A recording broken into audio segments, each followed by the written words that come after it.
এবারে সুজিত চৌধুরী স্মারক বক্তৃতা। এই বক্তৃতা এবছর নবম বর্ষে পদার্পণ করল। সুজিত চৌধুরীকে ঘিরে এই স্মারক বক্তৃতা ঋত্বিজের এক ঐকান্তিক প্রয়াস, যার মাধ্যমে তার মতো এক ব্যক্তিত্বকে শ্রদ্ধাঞ্জলি প্রদান করা হয়, যিনি ঋত্বিজের প্রতিষ্ঠাতা সভাপতি এবং সম্মানিত আজীবন সদস্য। তিনি ছিলেন এমন এক বহিরূহ, যিনি বরাক উপত্যকার বাঙালির জাতিসত্তার আত্মপরিচয় খুঁজেছেন চিরকাল। করিমগঞ্জের মতো আদ্যন্ত প্রান্তিক শহরে বসবাস করেও যিনি বরাক উপত্যকা তথা উত্তর পূর্বাঞ্চলের বাঙালির সামাজিক, সাংস্কৃতিক, রাজনৈতিক চিন্তা চর্চার পরিসরে অপরিহার্য হয়ে উঠেছিলেন স্বকীয় মননশীলতায়। ইতিহাস, সমাজতত্ত্ব, লোকতত্ত্ব, অর্থনীতি, রাজনীতি, মানবিক মূল্যবোধ, সাহিত্যের বিস্তৃত অঙ্গনে অনায়াস বিচরণ, এসব কিছুর পাঠ ও অভিজ্ঞতা দিয়ে গড়ে উঠেছিল তার মনীষার দীপ্ত সৌধের নির্মিতি। ভাষায় যিনি কাছাড় কলেজের অর্থনীতির অধ্যাপনার পাশাপাশি বিভিন্ন সামাজিক বিষয়ে অভিজ্ঞ শ্রী বিশ্বাস একজন সুবক্তা এবং বিশিষ্ট প্রবন্ধকার। বেতার, দূরদর্শন সহ বিভিন্ন পত্রপত্রিকায় সামাজিক অর্থনৈতিক বিষয়ে তার অবাধ বিচরণ সর্বজন বিদিত। দুরারোগ্য ব্যাধিতে আক্রান্ত হয়েও অসংখ্য মনোবলের অধিকারী অধ্যাপক বিশ্বাস সদা সর্বদাই বিভিন্ন আঙ্গিকে সমাজ কল্যাণে নিয়োজিত। আসুন আমরা শুনব তার মূল্যবান বক্তব্য। বক্তৃতার বিষয় আসামের বাঙালি, প্রান্তিক পরিসর ও আরোপিত আত্মপরিচিতি। আমি এবার আমাদের আজকের প্রধান অতিথি শ্রী জয়দীপ বিশ্বাস মহাশয়কে তার মূল্যবান বক্তব্য পেশ করার জন্য অনুরোধ করছি। শ্রী জয়দীপ বিশ্বাস।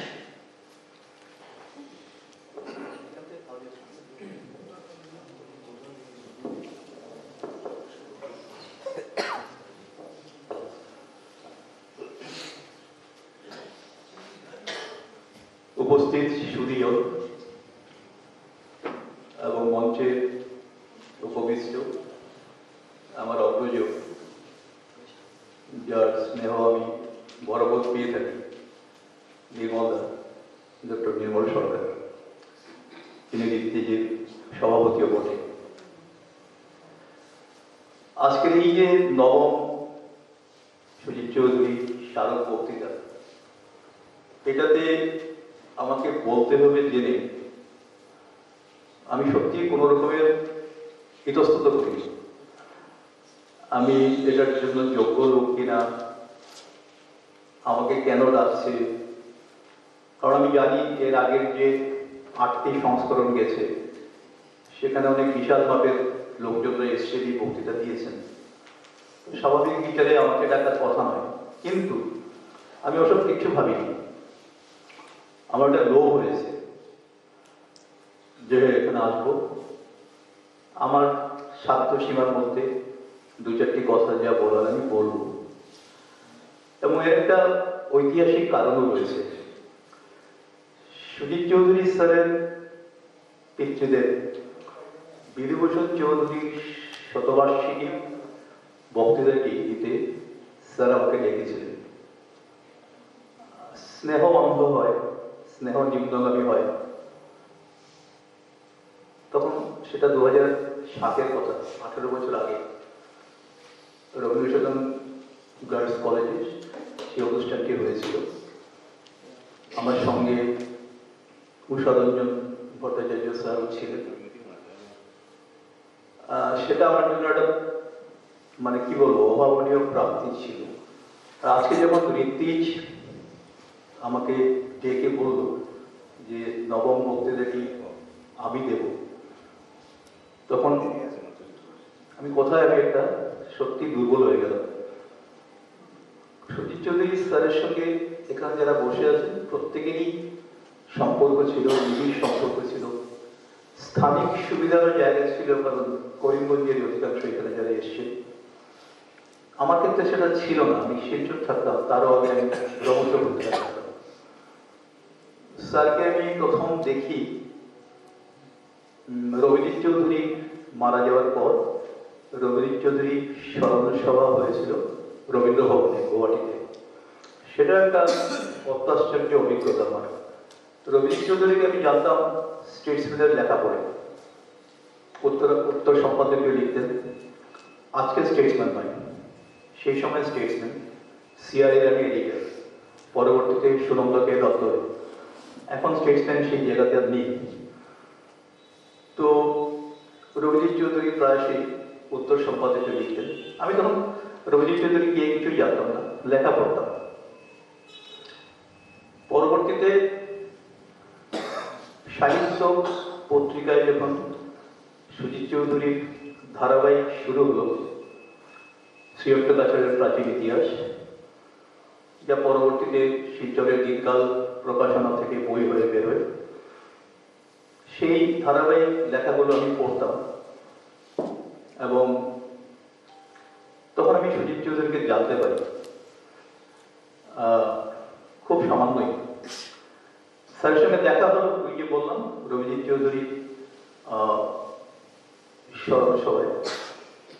তো স্যার অভ্যেস মতো বাইরে অলিন্দে দাঁড়িয়ে সিগারেট খাচ্ছিলেন। তো আমি দুর্বক্ষে, আমি তো জানি না মানুষটা কেমন, স্যারের কাছে গেলাম, গিয়ে কথা শুরু হলো। এবং স্যার প্রায় অচেনা একটি তরুণের সঙ্গে দিব্যি তিনি কথা বলছিলেন।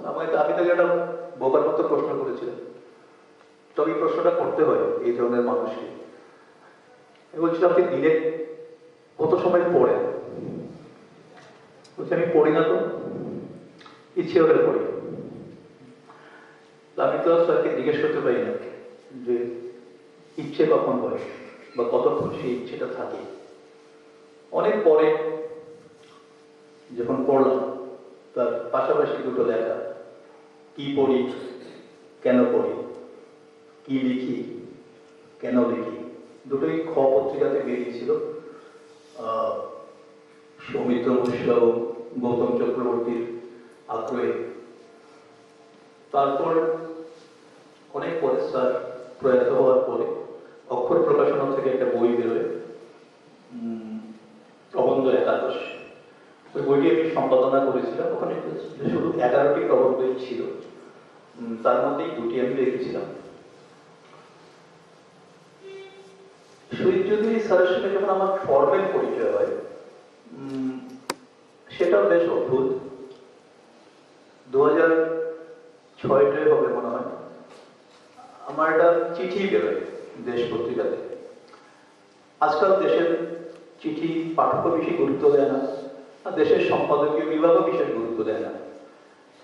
আগে চিঠি প্রথমেই থাকতো এবং দেশের পাঠক মাত্রই প্রথম চিঠি পড়তেন, তারপরে বাকিটা পড়তেন।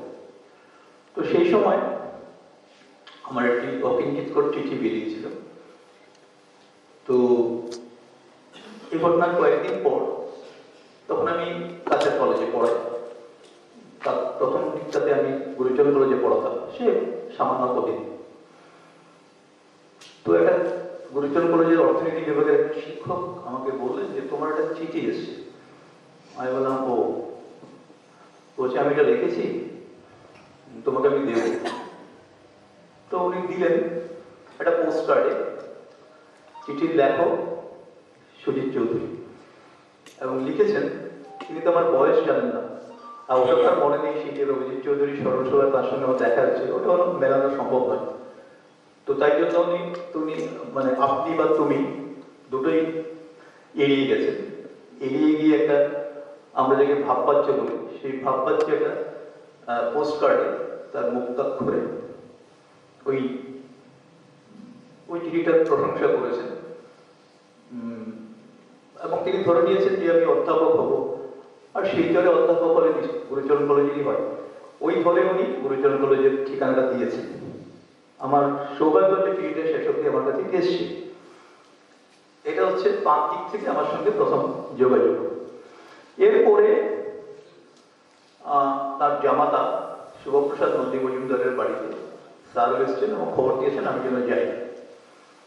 ওই প্রথম মানে অপরিচয়ের পর্দাটা সরিয়ে আমাদের প্রথম কথা হয় এবং অনেক কথা উনি বলেছেন। তার মধ্যে যেটা আমার খুব বেশি করে মনে আছে, ওটা এক ধরনের অঘোষিত ইন্টারভিউ ছিল। যেমন আমাকে জিজ্ঞেস করেছেন যে তুমি তো বাংলাটা বেশ ভালো লেখো, ওটা কি করে বলো? তো আমি এটা কি জবাব দেবো? বলছে না, এরকম বাংলা লিখতে গেলে পড়াশোনা করতে হয় এবং সেটা বড় হয়ে নয়, ছেলেবেলা থেকে করতে হয়। তো তুমি তো লামডিংয়ের, সেখানে পড়াশোনার কি সুবিধা তুমি পেয়েছো স্কুল জীবনে? তো যাই হোক আমি যা বলার বলি। তো বলছে কার কার লেখা পড়েছো, কিরকম তুমি পড়ো, লেখক ধরে ধরে পড়ো? আমি বললাম না স্যার, লেখক ধরে ধরে পড়ার মতো লাইব্রেরি সাপোর্ট আমি কখনো পাইনি। বলছে না, লেখক ধরে ধরে পড়বে। এই কথাটা উনি তার নিজেরও অনেক লেখাপত্রতে বলেছেন। মনোজ মোহন চক্রবর্তী একাধিকবার কথাটা বলেছেন যে একসময় তারা দুজন সিদ্ধান্ত নিয়েছিলেন যে লেখক ধরে পড়বে এবং শুরু করেছিলেন রবীন্দ্রনাথ দিয়ে।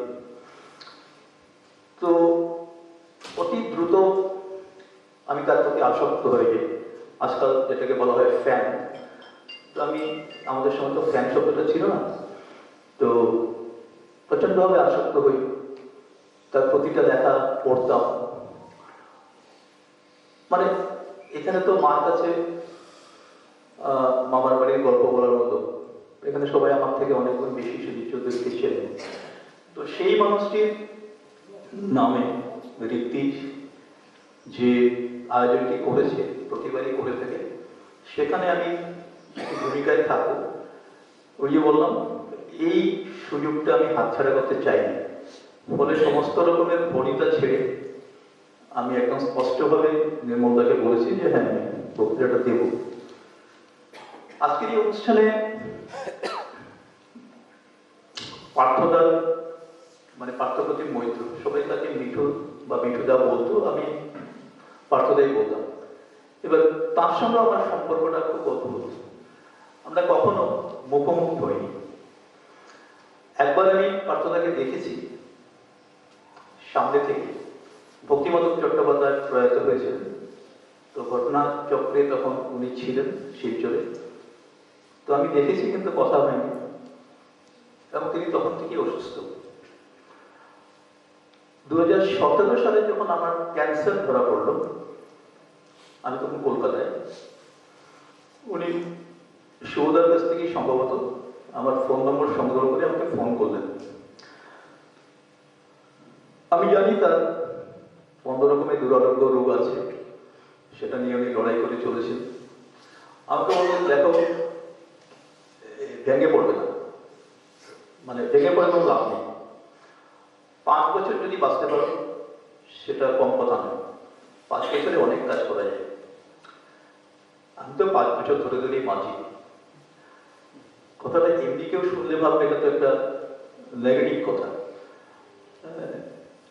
আমাদের বড়রা আশীর্বাদ করতে বলতেন শতায়ু হব, শতায়ু হব। তো 100 নিচে তো আমরা কিছু ভাবতেই পারি না। ভারতীয় ব্যবস্থায়, ভারতীয় শাস্ত্রে বিশাল বিশাল সমস্ত সংখ্যা থাকে না, ডাবল ডিজিটের তো কোনো ব্যাপারই নেই এখানে। 100 বছরটা তো মিনিমাম। তো সেই জায়গায় উনি আমাকে বলছেন যে 5 বছর বাঁচলে অনেক, 5 বছরে অনেক কিছু করা যায়। কিন্তু আমার মধ্যে সেটা একটা দারুণ সদর্থক ভাবে, একটা সদর্থক সাড়া দিল। তার কারণ হচ্ছে এটা অন্য কেউ বললে এটা হতো না। পার্থপ্রতিম মৈত্র বলছেন, যিনি ওই ধরনের একটা কালান্তক রোগের এবং তার আরো বেশি জটিল এবং যন্ত্রণাদায়ক আমার ক্যান্সারের তুলনায়। যদিও ততদিনে আমার ডাক্তার আমাকে নিদান দিয়ে দিয়েছেন যে মাস 6 থাকো এই সুজলা সুফলা পৃথিবীতে, কিন্তু তারপরও আমি দারুণ একটা জোর পেলাম। এরপর তার সঙ্গে আমার যোগাযোগ হতো, তার বইও আমার কাছে পাঠিয়েছেন, তার শেষ কবিতার বইটা, কিন্তু সামনাসামনি আর দেখা হয়নি। কলকাতা আমি অনেকবার গেছি এবং আমার অনেক উচিত কাজগুলো আমার করা হয়ে ওঠেনি, তার মধ্যে এটা হচ্ছে একটা। তার বাড়িতে যাওয়াটা উচিত ছিল, কিন্তু আমি ওই ঠিক আছে পরের বার যাবো করে করে আর হয়নি। তো আমি আলাদা করে তার সম্বন্ধে এখানে কিছু বলছি না, কারণ পার্থপ্রতিম মৈত্র বরাক উপত্যকায় একটা খোলা বই, প্রতিটা পাতা সবাই পড়ে নিয়েছে। ওরকম একজন মেধাবী, নিজের বিশ্বাসে অটল, নিজের রাজনৈতিক আদর্শে এক চিল এদিক ওদিক যিনি হন, এটা খুব সহজ কথা নয় একটা মানুষের পক্ষে। গোটা জীবন, আমি ধরে নিলাম তার জীবনটা তত দীর্ঘ ছিল না, কিন্তু যতটা ছিল তাতে উনি দেখিয়ে গেছেন যে নিজের আদর্শে স্থিত থাকা যায় সমস্ত কিছু অতিক্রম করে। অমন একটা মানুষ দুর্লভ, মেধাবী মানুষ কতই হয়। আমাদের দেশে মেধার অভাব নেই, মানুষের অভাব আছে। তো পার্থদার মধ্যে দুটো জিনিসের মণিকাঞ্চন যোগ ঘটেছিল। ফলে পার্থদার চলে যাওয়ার পর দুঃখ পেয়েছিল, এতে কোনো সন্দেহ নেই।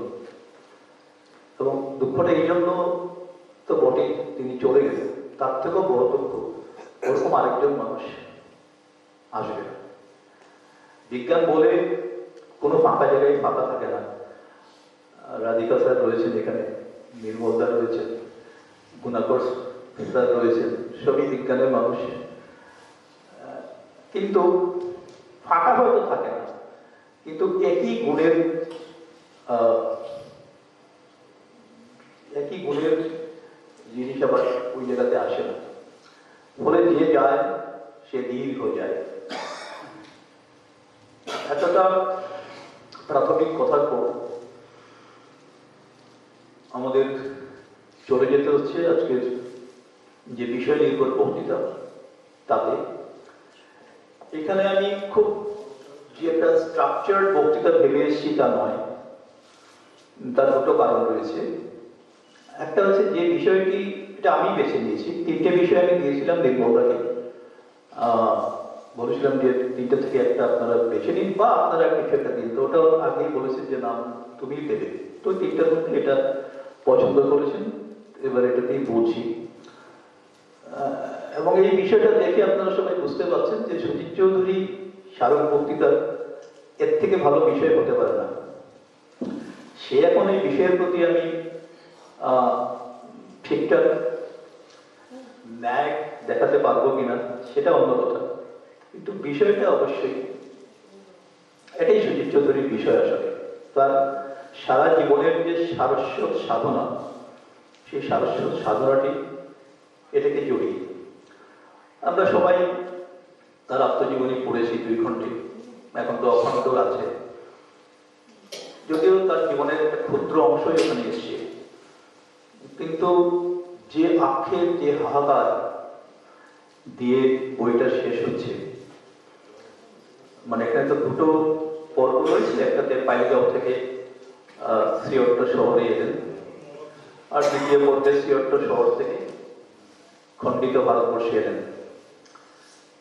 তো যে হাহাকারটা রয়েছে, স্যার এমনিও বলতেন যে কিছুই মিলল না, মেলাতে পারেননি। এসেছিলেন মহাত্মা গান্ধীর স্বপ্নের ভারতবর্ষে, মানে পারেন সেই স্বপ্নের ভারতবর্ষটা তিনি দেখতে পারেননি, তার পরবর্তী কোনো প্রজন্মই দেখতে পারেনি, আর এখন তো স্বপ্নও দেখা হয় না। স্বপ্ন পুরুষ তো রাজপাটে বসা, কাজে আমাদের আলাদা করে স্বপ্ন দেখার প্রয়োজন হয় না। স্বপ্ন তারাই দেখান, আমরা শুধু দেখি, আমরা এখন স্বপ্ন তৈরি করি না। স্যার বরাক উপত্যকা সম্পর্কে একটা কথা বলতেন, এটাও আপনারা জানেন, বিভিন্ন লেখায় রয়েছে যে বরাক উপত্যকার রাজনীতি কখনো বরাক উপত্যকায় নির্ধারিত হয়নি। মানে বরাক উপত্যকার রাজনীতি কখনো বরাক উপত্যকার স্বার্থে পরিচালিত হয়নি, এটা বরাবর দিল্লি কিংবা দিশপুর থেকেই এসছে। আমার বিষয়টা তো শুধু বরাক উপত্যকা নয়, গোটা আসামের বাঙালি। বরাক উপত্যকা বলা যেতে পারে তার একটা চিন্নায়ক নাম, মানে বরাক উপত্যকা বললেই বাঙালির কথা উঠে আসে, আর বাঙালির কথা উঠলে আসামের বাঙালির কথা উঠে আসে। আমরা চিরদিন জেনে এসেছি যে আরেকটা কথা আমি ভুলে যাচ্ছি, আজকাল আমার এটা একটা সমস্যা হয়েছে, মানে 2024 এপ্রিল মাসে আমার ক্যান্সারের জন্য যখন এটা মস্তিষ্কে চলে যায় তখন তেজস্ক্রিয় মানে রেডিয়েশন দিতে হয়। তো তার নানা ধরনের পার্শ্ব প্রতিক্রিয়া থাকে, এবং প্রধান পার্শ্ব প্রতিক্রিয়া হচ্ছে আমাদের যে কগনিটিভ ডোমেইন যেটা থাকে সেটা আক্রান্ত হয়, এবং আমারটা আক্রান্ত হয়েছে। ফলে স্মৃতি আমার দুর্বল হয়ে যাচ্ছে।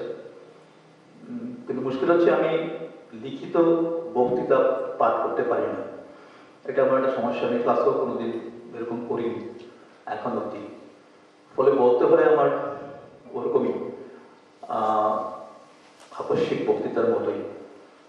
কিন্তু ওই যে স্থান, নাম ইত্যাদি আমার এখন ভুল হয়ে, সত্যি কথা। আমি চেষ্টা করবো নির্ভুল থাকার। যে কথাটা না বললে প্রাথমিক অংশটা সম্পূর্ণ হয় না, সেটা হচ্ছে ঋত্বিক ঘটক। ঋত্বিজ নামটা সুজিত চৌধুরীর দেওয়া, এবং ঋত্বিক ঘটকের ছবি তার বিশেষ প্রিয় ছিল। ঋত্বিক ঘটক চরিত্রটাও সুজিত চৌধুরীর বিশেষ প্রিয় ছিল। তো এখানে কথায় সংযোগ তৈরি হচ্ছে। আজকের এই বক্তৃতা সুজিত চৌধুরী, স্মৃতি এবং ঋত্বিক ঘটকের 100 বছর পেরিয়ে গেছে গত বছর। সংযোগ একটা অবশ্যই হয়েছে, কোনো সন্দেহ নেই। সম্প্রতি হিন্দু গ্রুপের যে ফ্রন্টলাইন ম্যাগাজিনটা আছে, সেই ফ্রন্টলাইন থেকে একটা বই বেরিয়েছে ঋত্বিক ঘটককে নিয়ে। বইটার নাম হচ্ছে Ritwik Ghatak 100 years of visionary filmmaker। এটা হচ্ছে পুরো নাম। নানা গুণীজন লিখেছেন, সহজ ঢঙে লেখা, এবং সেখানে আমি প্রতিটা লেখায় যাচ্ছি না। এই বইটাতে 7-8টা প্রবন্ধ রয়েছে, সমস্তটা জুড়ে। ওটার এমনি কোনো মানে কাগজের বই পাওয়া যায় না, ওটা ই বুক, তো কিন্ডেলে পড়তে হবে। তো সেই বইতে 7-8টা প্রবন্ধ জুড়ে মূলত যে কথাটা বলা হয়েছে যে ঋত্বিক ঘটককে তার, এই কথাটা জানি আরো অনেকবারই বলা হয়েছে, শতবার্ষিকী বলে অনেকেই বলেছে, যে তার জীবন দশায় ঋত্বিক তো সম্মান পানি, মানে একদমই না। এমনকি মৃত্যুরও, ঋত্বিক মারা গেছেন সম্ভবত 77-এ, তো আমার তখন বয়স 6। তো মৃত্যুরও পরে বেশ কয়েক দশক ঋত্বিকের কে নিয়ে কারো কোনো উৎসাহের জায়গা ছিল না, কৌতূহলের জায়গা ছিল না। অথচ সত্যজিৎ, মৃণাল সেন এবং ঋত্বিক, তারা প্রত্যেকেই কিন্তু পরস্পরের প্রতি যথেষ্ট শ্রদ্ধাশীল ছিলেন। আমি যে বইটার কথা বললাম ফ্রন্টলাইন পাবলিকেশনের, এই বইটা শুরু হয়েছে একটা 8টা থেকে, একটা কাফেতে একটা 8টা থেকে শুরু হয়েছে। এবং একটা কথা বলা হয় যে, যেটা হেনরি মিলার বলেছিলেন তার বিখ্যাত বই 1934-এ লেখা ট্রপিক অফ ক্যান্সার, বইটার নামই ট্রপিক অফ ক্যান্সার, বাংলা করলে কর্কট ক্রান্তি দাঁড়াবে। তো সেখানে একটা দারুণ লাইন আছে, মানে হেনরি মিলারের লাইন, যে an artist is always lonely. If he is not, he is not an artist. তো যে কোনো সৃজনশীল মানুষ কোনো একটা জায়গায় সে একাই হবে, একা এবং কয়েকজন একা হবে। একা হওয়াটা কিন্তু খুব সহজ ব্যাপার নয়, একদমই নয়। বিশেষ করে সৃষ্টিশীল মানুষ যারা, তারা খুব কম সময়ের মধ্যেই প্রচুর প্রচার প্রসার পেয়ে যান, তারপরে একা থাকাটা হয়ে ওঠে না, এবং একটা সময় তারা একা থাকাটা পছন্দ করে না। ওখানে একটা বড় পার্থক্য ছিল ঋত্বিকের, মানে ঋত্বিকের সঙ্গে বাকিদের। সত্যজিৎ রায় চেষ্টা করেছেন একা থাকার, চেষ্টা যে করেছেন সেটা বোঝা যেত, তারপরও পুরো একা থাকতে পারেননি।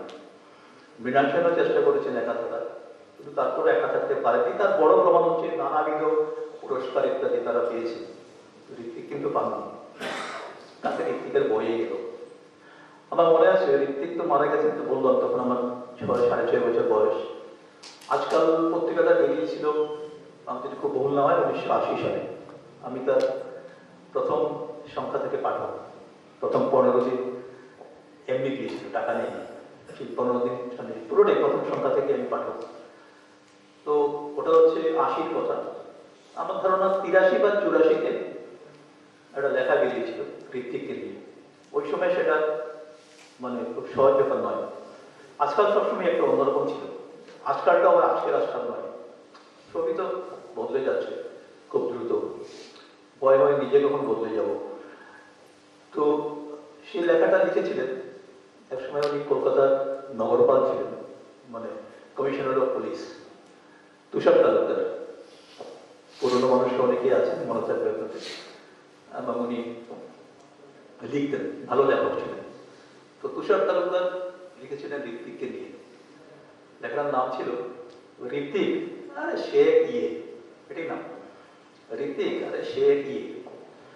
তো লেখাটার নামের শিরোনামের মধ্যে আপনি বুঝতে পারছেন যে শ্রদ্ধার জায়গাটা নেই আসা। মানে ঋত্বিক মানে মদ খায় পড়ে থাকে, ঋত্বিক মানে লোকজনের সঙ্গে যা তা ব্যবহার করে, মানে ঋত্বিককে কিন্তু আমাদের কাছে ওইভাবেই প্রেজেন্ট করা হয়েছে। আমরা কিন্তু ওই নেগেটিভই ঋত্বিককে আমরা দেখেছি। আজকে কমল কুমার মজুমদারের বেলা কিন্তু সেটা হয়নি। ঋত্বিকের সিনেমা নিশ্চয়ই কমল কুমার মজুমদারের গদ্য থেকে বেশি দুরূহ নয়, আমার ধারণা। কিন্তু কমল কুমার মজুমদারের ওই ব্যাপারগুলো, খালাসি টোলা ইত্যাদি, এগুলো গ্লোরিফাইড হয়েছে। তার বন্ধু বান্ধবরা তো করেইছেন এবং পরবর্তী সময় অন্যরাও করেছে। এবং পাশাপাশি তার যে মেধার জায়গাটা ছিল, কবজির জোরটা ছিল, যে মানুষটা বাংলা গদ্যের সিনট্যাক্স পাল্টে দিয়েছিলেন ফরাসি গদ্যকে অনুকরণ করে, সেটাও আলোচিত হয়েছে। শক্তি চট্টোপাধ্যায় নানা রকমের বোহেমিয়ানপনা কথা হয়, কিন্তু পাশাপাশি শক্তি চট্টোপাধ্যায়ের কবিতার বইগুলো পড়া হয়। এবং শক্তি যে একজন শক্তিশালী লেখক ছিলেন। আমার মনে আছে শক্তি চট্টোপাধ্যায় মারা যাওয়ার পর আনন্দবাজার হেডলাইন করেছিল শক্তিহীন বাংলা সাহিত্য। তো মানুষটা যে শক্তিশালী ছিলেন সেটা কিন্তু লোকজন জানত। এবং এরকম নানা ঘটনা তো আছে, বড় মানুষদের ঘিরে অনেক ধরনের গল্প তৈরি হয় যেগুলো মিথের পর্যায়ে চলে যায়। তো সব থেকে ঘিরে এসব আছে। কিন্তু লক্ষ্য করে দেখবেন ঋত্বিকের বেলা শুধু ওগুলোকেই বলা হয়। মানে প্রচন্ড শৃঙ্খল ছিলেন, খুব বেশি মদ খেতেন, মদ খেয়ে যা খুশি করতেন, এখানেই শেষ। এই মানুষটা যে 8টা, মানে যদি ভুল না হয় 8টা ছবি বানিয়েছিলেন, এবং প্রত্যেকটা ছবি ভারতীয় সিনেমার জন্য একদম নতুন, শুধু তার ধরন নয়, ওটা একটা আলাদা জার্নি, একেবারে অন্য গোত্রের ছবিগুলো তৈরি করেছিলেন, যেখানে দেশভাবটাকে অদ্ভুত শিল্পিত জায়গা থেকে দেখানো হয়েছিল। সেটা লোকজন এখন খেয়াল করছে। এখন ঋত্বিকের কারো মার্কেট, কিন্তু ঋত্বিক তার জীবদ্দশায় তো দেখেই যাননি। এবং তার জীবন, যেরকম আমি বলেছি, তার পরবর্তী দশকগুলো তো লোকজন বিশেষ বিশেষ গুরুত্ব দেয়। এমন মনে আছে তখন আমি বাচ্চা নই অবশ্যই, বয়সটা অনেক কম, 26-27 হবে। আমি সেই, তো এটা আমার জন্য একটা ব্যক্তিগত শ্লাঘার বিষয় ছিল। তো যাই হোক, সেগুলো একান্ত ব্যক্তিগত অনুসর্গ, মানে কথা থেকে কথা চলে আসে, তো তাই বললাম। তো ঋত্বিক তার সিনেমাতে যা দেখাতে চেয়েছিলেন এবং যেটা সার্থকভাবে দেখিয়েছেন, একটু আগেই বলা হয়েছে যে সিনেমা কোনো বিনোদন নয়। অবশ্যই বিনোদন নয়, সিনেমা তো অবশ্যই শিল্প এবং দারুণ একটা মাধ্যম। কিন্তু এর পরেও সিনেমাটা বিবাহ, মানে at the end of the day ওটা মোস্টলি বিনোদন থেকে গেছে। মানে সবকিছুর পরও সিনেমার একটা ওই জিনিসটা থাকতে হবে, নাহলে সিনেমাটা চলবে। এরকম ইভেন সত্যজিৎ রায়ও কিন্তু তার ছবিগুলোতে, বিশেষ করে শেষের দিকের ছবিতে, খুব বেশি ঝুঁকি নেননি। ছবিগুলোতে দারুণ সমস্ত কথা বলা আছে, কিন্তু একই সঙ্গে ছবিগুলো তরতর করে যায়, ক্যামেরা বেশিক্ষণ বসে থাকে না, বেশি ক্লোজ আপ দেখায় না, এগুলো ব্যাপার রয়েছে, এটা করতে হয়। সত্যজিৎ সম্পর্কে তো অভিযোগ আছে যে উনি বিদেশের দর্শককে মাথায় রেখে ছবি করেছিলেন। সুইট চৌধুরী একটা অসাধারণ লেখা আছে সত্যজিৎ রায় কিভাবে একটাই সিনেমা আমি দিয়েছিলেন পথের পাঁচালী, যে পথের পাঁচালীতে কিভাবে বিভূতিভূষণকে উনি অতিক্রম করে যান, একটা একটা একটা মাধ্যম আরেকটা মাধ্যমকে অতিক্রম করে গেলে তো সেটা একদমই ঠিক না, মানে তাই হওয়া উচিত, কিন্তু সেটা হয়নি। উনি বলেছেন উনি অনেক তথ্য বিকৃতি করেছেন এবং সেগুলো রীতিমতো জেনে বুঝে করেছেন। অসাধারণ প্রবন্ধ, এটা প্রথম উনি পাঠ করেছিলেন বর্ধমান বিশ্ববিদ্যালয়ে একটা সেমিনারে, পরে প্রবন্ধটা তার অন্যটি বইতে সন্নিবিষ্ট হয়েছে। সেখানে সত্যজিৎ দেখেছিলেন যে কোন কোন জায়গায় সুইট চৌধুরী দেখেছিলেন যে কোন কোন জায়গায় সত্যজিৎ এই গন্ডগোলগুলো করেছে। একটু বলতে ইচ্ছে করছে, দু একটা কথা বলে নিই। যেমন লীলায় কি চরিত্র, পথের পাঁচালী এখানে সবাই পড়েছেন, আমি ধরে নিতে পারি। লীলা চরিত্রটি অত্যন্ত গুরুত্বপূর্ণ পথের পাঁচালীর জন্য, অপুর সঙ্গে সম্পর্কের জায়গা থেকে। সত্যজিৎ রায়ের সিনেমাতে কিন্তু লীলা নেই। দ্বিতীয়ত, ওখানে দেখানো হয়েছে যে অপু কলকাতাতে ছাপাখানায় কাজ করে, তাই তো? ছাপাখানায় কাজ করে। তো সুইট চৌধুরী বলছেন যে আসলে তো অপু টিউশন করতো। এখন টিউশনটা উনি দেখাননি এই জন্য যে ওটা বিদেশি দর্শক বুঝবে না, কারণ ওরা টিউশন ব্যাপারটা জানে না, ছাপাখানাটা বুঝে, তাই জন্য ছাপাখানা দিই। আমি দুটো বললাম, এরকম আরো অনেকগুলো ব্যাপার উনি দেখিয়েছে এবং উনি রীতিমতো বিরক্ত ছিলেন সত্যজিতের উপর। মানে ঋত্বিজের সিনেমা যতটা ভালোবাসতেন, প্রায় অতটাই সত্যজিতের সিনেমার উপর তার বিরক্তি ছিল। বাট এটা মানেই নয় যে সত্যজিতের ছবির উনি গুণগ্রাহী ছিলেন না, কিন্তু তার মনে হয়েছিল যে সত্যজিৎ অনেক ক্ষেত্রে, এবং ওই লেখা থেকে এটাও লিখেছেন যে সত্যজিৎ তো আসলে পথের পাঁচালী পড়েনি, মারাত্মক কথা। এবং উনি তার প্রমাণ দিয়েছিলেন যে দিলীপ গুপ্ত, সেই গ্রেট ডিকে সিক্রেট ক্যাসেট, ওখানে তো সত্যজিৎ চাকরি করতেন, ইলাস্ট্রেশন করতেন। সেই যে জীবনানন্দের বইতে, যেটা জীবনানন্দ মৃত্যুর পরে বেরিয়েছিল, রূপসী বাংলা, সেই রূপসী বাংলার যে সেই ইলাস্ট্রেশনটা, ওটা সত্যজিৎ রায়ের করা, ওটা আমরা জানি সবাই। তো ওখানে উনি কাজ করতেন। তো দিলীপ গুপ্ত তো অন্যরকম, মানে আলাদা ব্যক্তিত্বের মানুষ ছিলেন।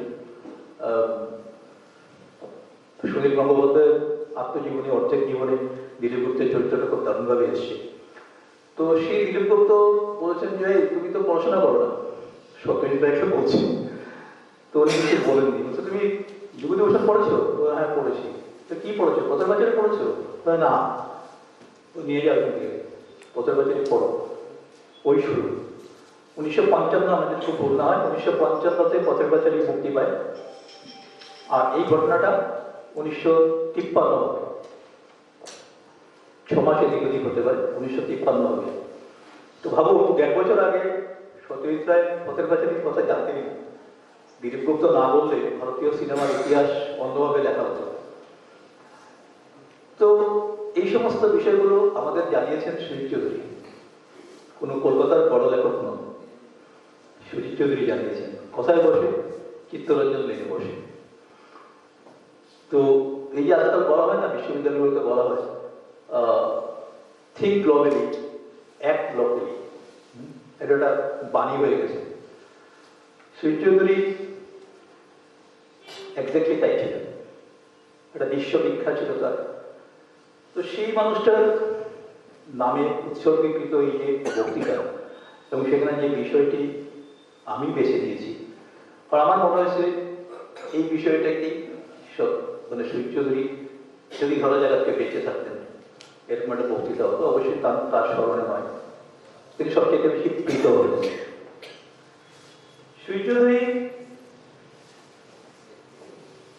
একটা কথা আমি ইতিমধ্যে বলে দিয়েছেন যে বরাক উপত্যকার রাজনীতি সম্পর্কে তার যে বক্তব্য, তিনি 3টি লেখা লিখেছেন বরাক উপত্যকার রাজনীতি নিয়ে।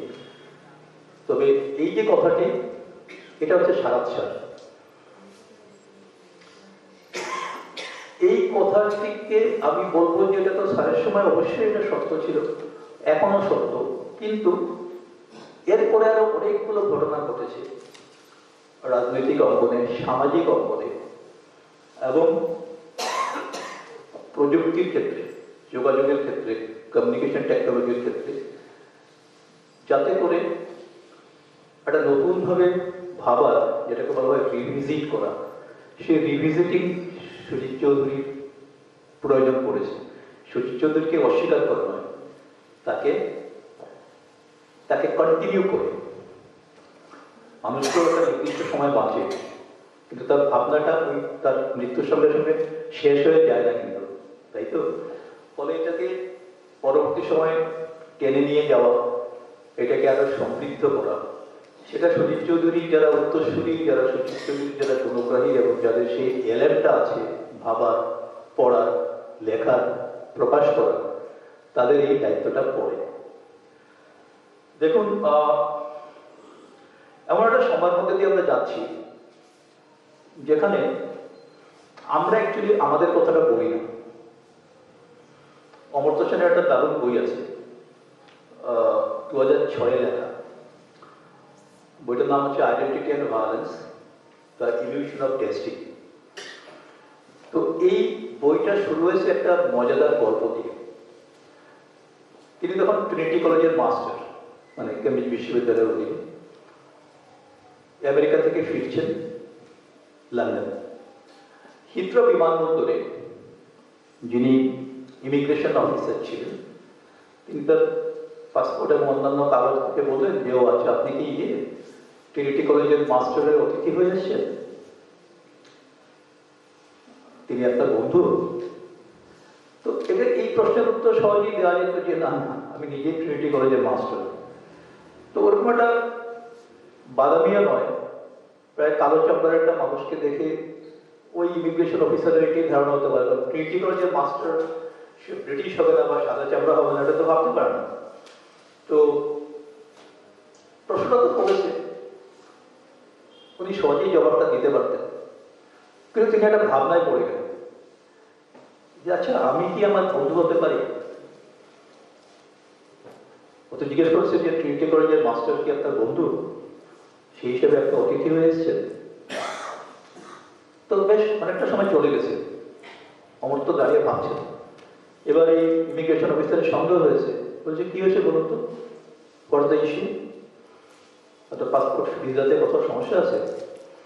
তারপর উনি বলেছেন যে, যাই হোক, ওই সমস্যা মিটে গেছে, কিন্তু প্রশ্নটা অমর্ত্যর মনে থেকে গেছে। বইটা বেরিয়েছে 2006, 2004 উনি লেখা শুরু করেছে, ঘটনাটা ঘটেছে 2000 নাগাদ, 2000 বা 2001। তো এবার এই বিষয়টাকে একটা দার্শনিক ভিত্তিভূমিতে দাঁড় করানোর চেষ্টা করেছেন Amartya.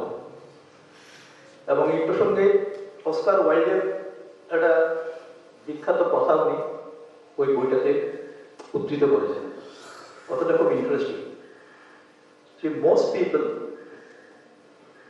Most people are like the other people.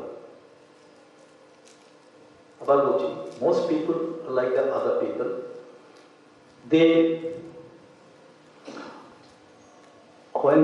Their thoughts are like the opinion of others. Their thoughts are like the opinion of others. এবং শেষটায় উনি বলছেন যে, their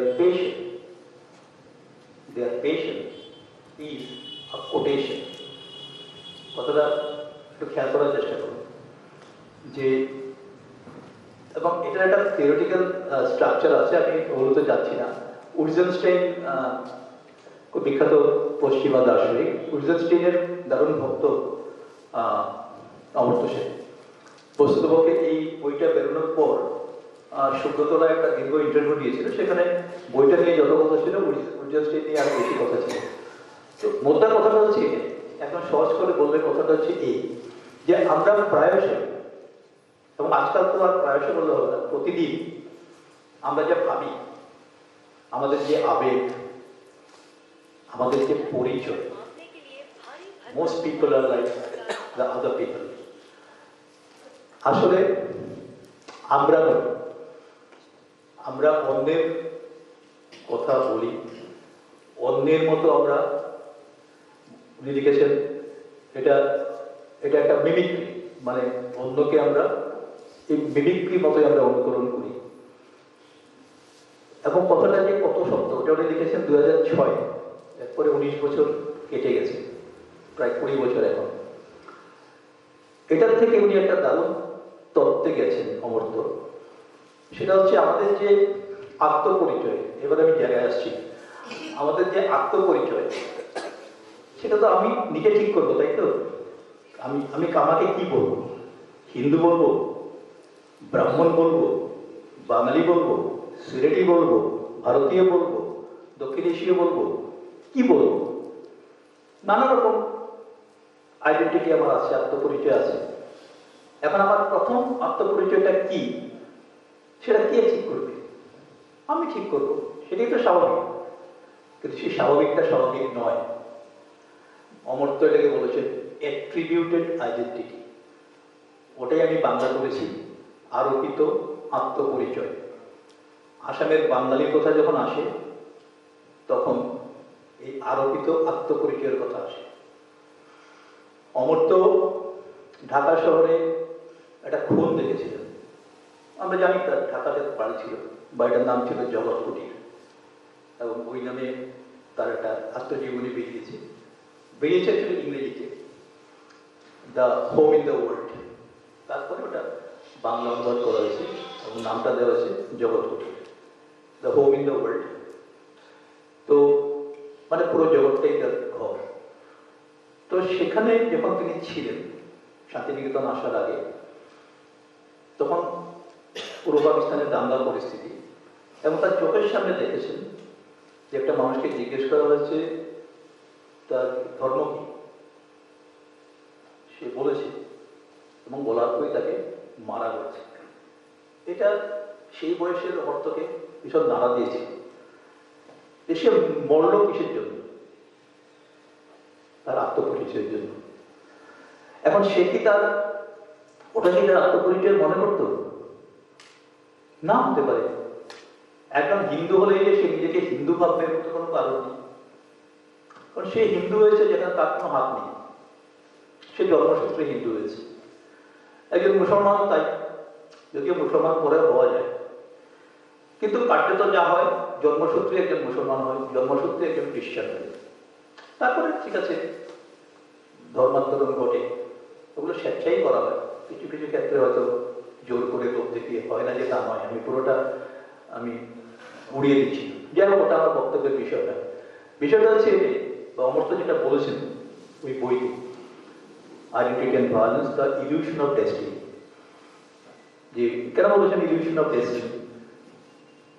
একটা পাল্টা উদাহরণ দেখুন, বা পাশাপাশি উদাহরণ।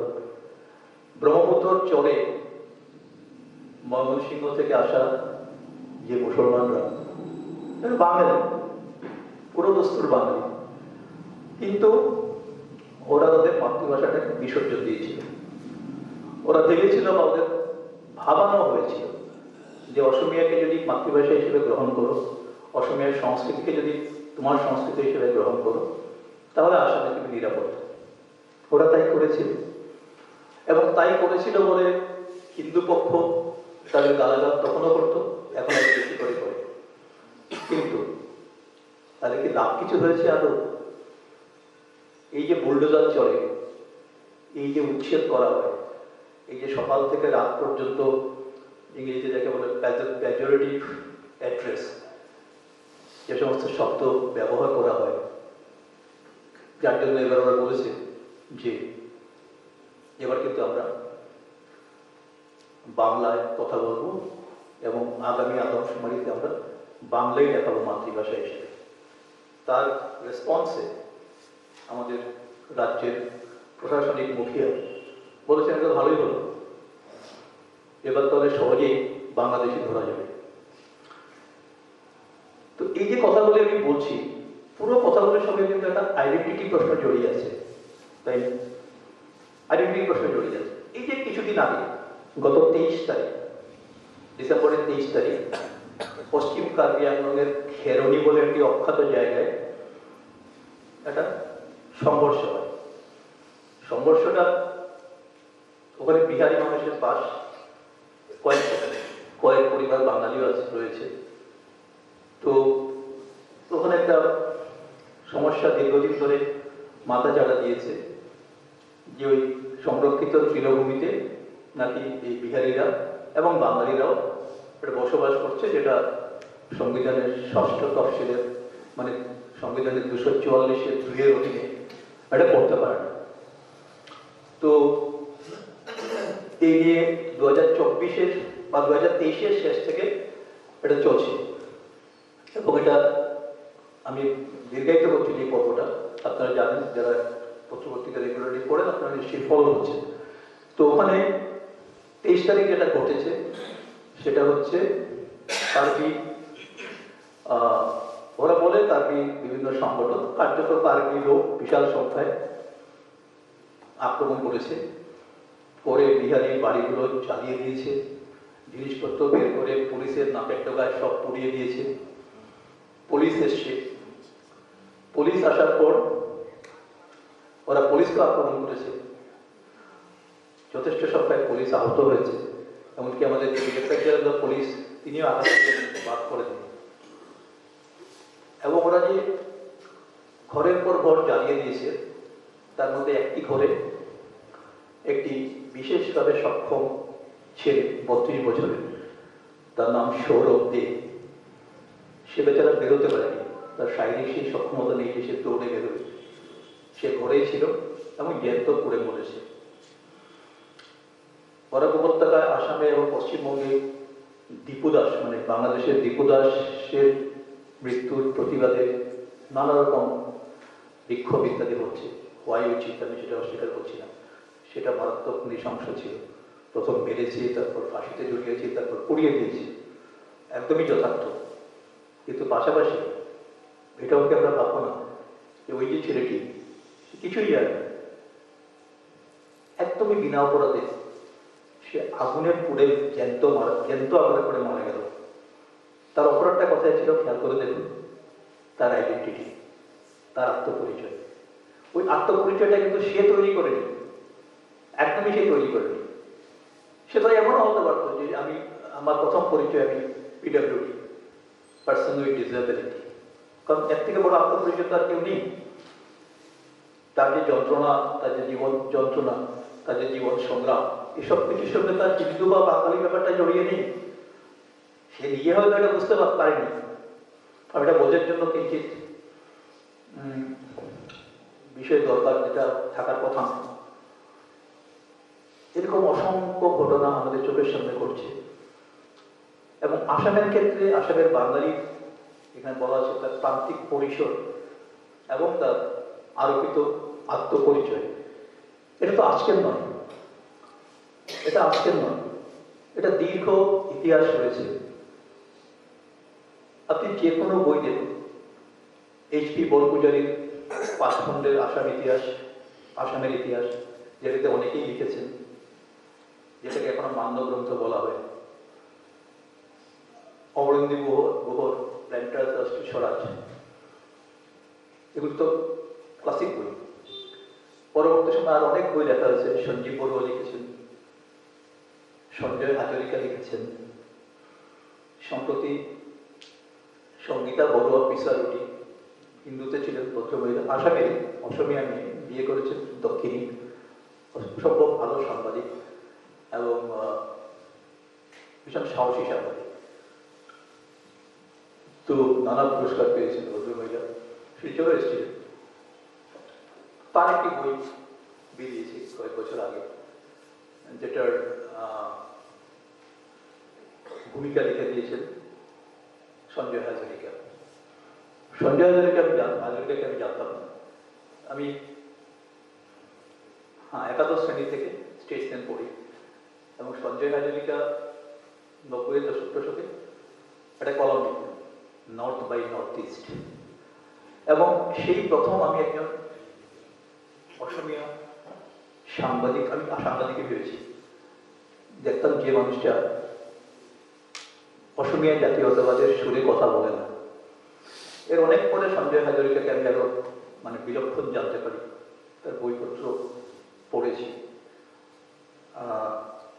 সঞ্জয় হাজরিকা এবং সঙ্গীতা বড়ুয়া পিসারুটি বাদে আমি আর তৃতীয় কোনো ব্যক্তি পাই না যারা বাঙালি এবং অসমীয়া এবং বিভিন্ন